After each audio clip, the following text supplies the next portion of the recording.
And we're back with another episode of Before You Buy, the show where we give you some straight up gameplay and our first impressions of the latest games. Hi folks, it's Falcon, and today we're talking about another game that is coming in hot and feels it's coming out of nowhere. It's called Grime. It's this bizarre, side-scrolling action RPG developed by Cloverbyte, released so far on just the PC and Stadia. We'll say right up front, it is another one of these indie Metroidvania, Dark Souls-like games. So if you absolutely hate that, know that that's what you're in for here, but it is a uniquely beautiful and strange world that makes it really stand out. If that kind of game is your type of thing, this is going to be one that you definitely do want to check out. Obviously, this isn't the only attempt at a 2D Metroidvania slash Souls-like, otherwise we wouldn't be saying stuff like that, but we're not gonna mince words here. We are really enjoying this game. And even though we haven't gotten too far with it at this point, we're only about 7 hours in, but if you're a fan of these types of games, this is an easy recommendation. Now, we'll try to keep this as spoiler-free as possible. The joy of discovery is part of these games. It's probably one of the most important parts of it, but the basic premise is you play as this weird statue dude with a black hole for a head. The actual plot is super vague and obscure, and it's just like something you would expect for something modeling itself after Dark Souls, but one thing I will say is there's a lot more world building here than we expected.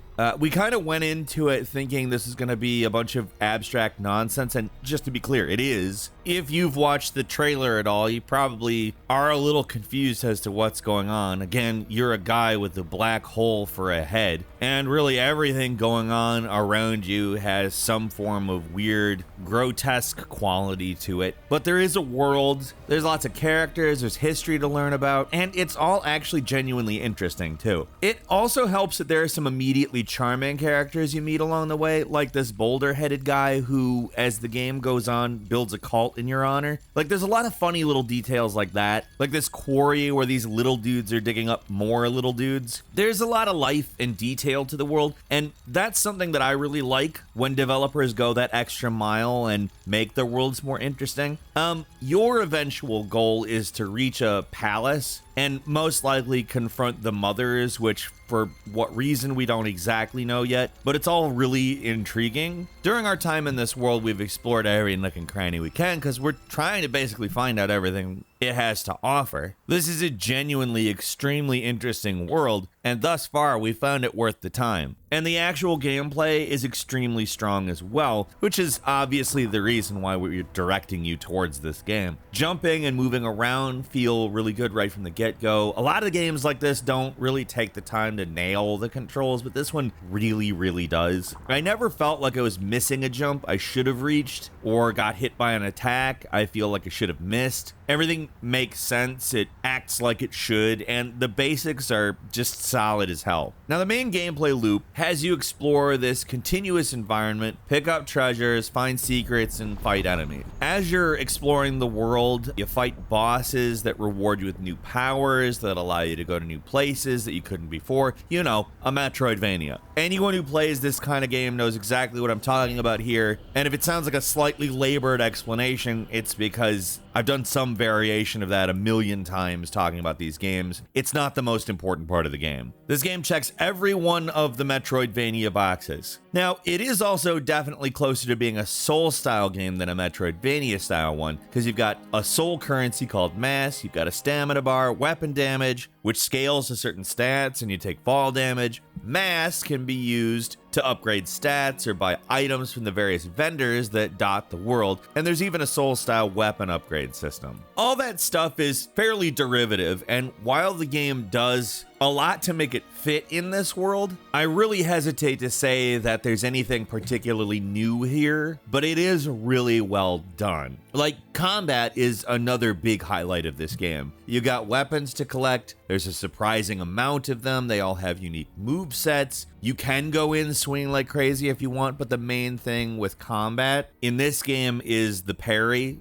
They call it absorb here, but it's parrying. And that has been more or less The way that this game distinguishes itself from another game in the genre, this is exactly where the focus lies. I haven't really seen a game that emphasizes parrying to this extent, and I'll explain this to the best I can. There's a lot. So when an enemy's health goes below a certain threshold, you can instantly kill them by hitting absorb right as an enemy's attack is about to hit you. If you find parry mechanics in games frustrating, this game probably isn't for you because a lot of it revolves around absorbing enemies. It doesn't just kill enemies instantly, it also literally absorbs them if you kill them with it, which in turn unlocks certain traits based off of that enemy that you can use to upgrade your character. That's not all either. Absorbing enemies also fills up your breath meter, which when it's full can be used to heal you. That's pretty much the main way you're restoring health in the game, in fact. And there's another mechanic surrounding absorb as well. For every enemy you absorb, you gain Ardor, which is basically increasing the amount of souls-like currency you get in this game for killing enemies, again called mass. When you die, instead of losing all your currency like in other games like this, they're a little more forgiving. They just make it so you lose the Ardor, which you get back half of when you find your corpse. Basically, if you want to do well at this game, you have to be all in on parrying. There are some wrinkles to combat that make it so you do have to fight enemies, like how certain tougher enemies force you to almost completely drain their health before the game will let you absorb them, or how certain enemies with armor,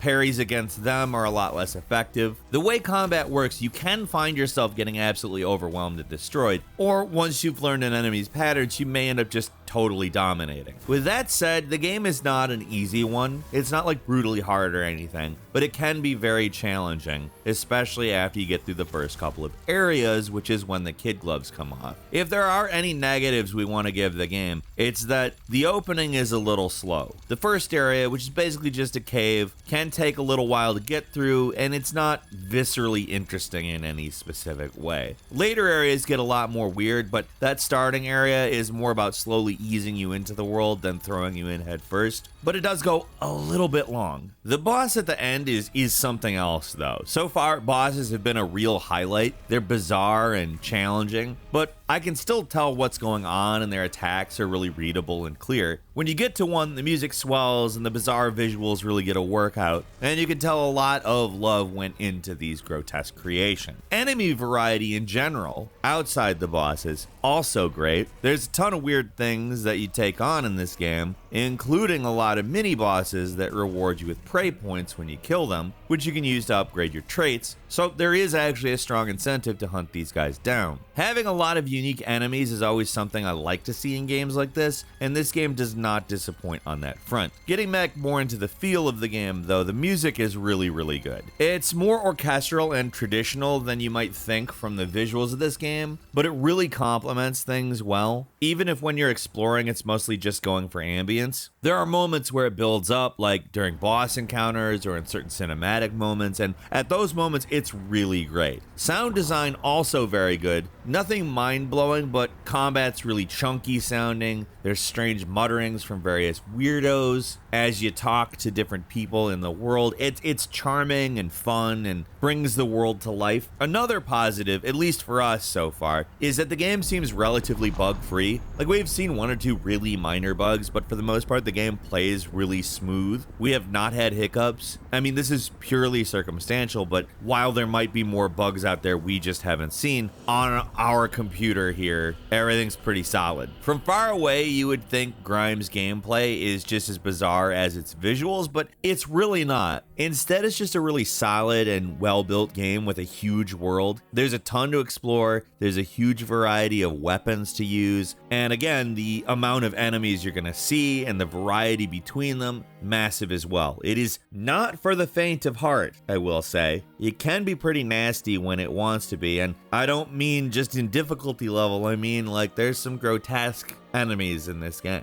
And if that's not something you like, it's there. But the world is also so interesting and unique that exploring it feels worthwhile even when the game is kicking your ass. For us, it is absolutely a recommendation. If you like Ori and the Will-o'-the-Wisps or Hollow Knight, you probably will enjoy Grime. It is along those lines. It delivers basically everything it promises, and it gives us a fairly unique take on the sort of Dark Souls-like combat in a 2D environment, putting an emphasis on parrying. And that's all for today. Leave us a comment, let us know what you think. If you like this video, click like. If you're not subscribed, now's a great time to do so. We upload brand new videos every day of the week. Best way to see them first is, of course, a subscription, so click subscribe. Don't forget to enable all notifications, and as always, thank you very much for watching this video. I'm Falcon. You can follow me on Twitter at Falcon the Hero. We'll see you next time, right here on gameranx.